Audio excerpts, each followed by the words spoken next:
Hello everybody, this is Maureen from Maureen's shop, and today we are all about the magic circle.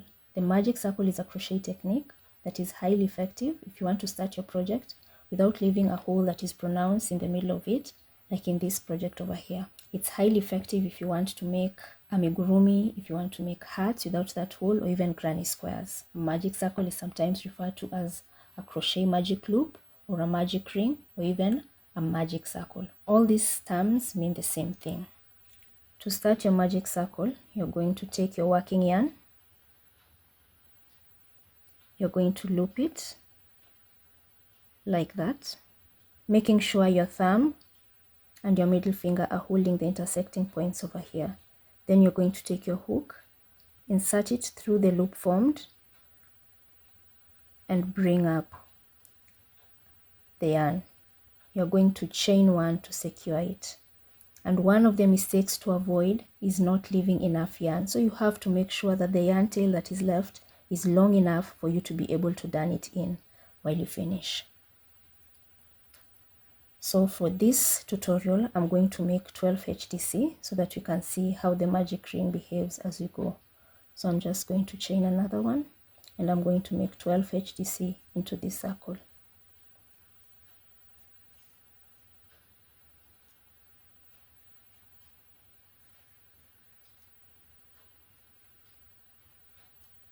As you crochet, you want to make sure that you're crocheting over both of these pieces of string. You don't want to crochet and leave one of them out like this, because that will ruin the entire project. You have to make sure both of them are being covered by your stitches as you go along. And another thing to do is, as you're working your project and the project gets bigger and bigger, you have to pull the loop like this to make sure it gets firmer as you go, so that it doesn't give you trouble as you're crocheting. So when you've crocheted the number of stitches that your pattern calls for, you're going to pull the loop tight like that and join, or maybe continue to the next round depending on the pattern, and there you have it, a magic circle that is perfect. So next, I'm going to show you how to weave in this end so that your project doesn't come undone. And for that, I'm going to be doing 2 more rows of this pattern. After doing 3 rows of your crochet project, it's time now to weave in this tail. If you don't weave in the yarn tail properly, the project could come undone because this circle still has the ability to move about. So you need to tighten it first.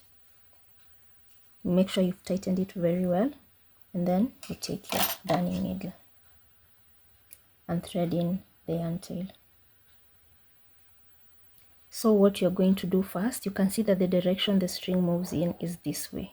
So we're going to take the darning needle and skip 1 stitch and insert it into the next 3, 4, 5 stitches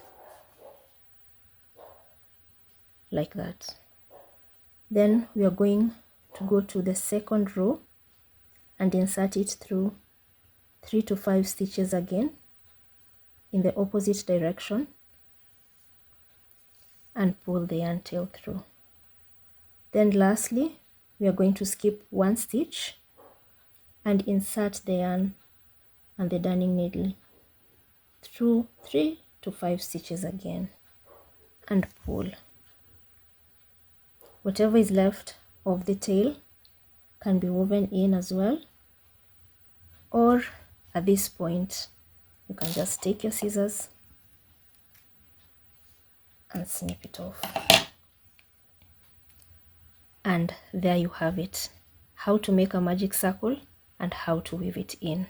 The reason why we go in opposite directions is to properly secure it. I call this the triple tack method, and it is very secure. You can see even at this point your hook can't get through.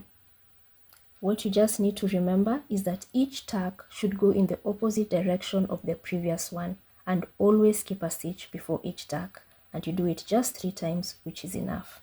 And that's it. Simple yet effective. It ensures that your magic circle is as tight as can be. Most importantly, it keeps your circle secure so it won't stretch or open up, either immediately or over time, especially during washes. This method can also be used to weave in your ends. and it is very, very secure. So thank you for watching and have a good one. Bye.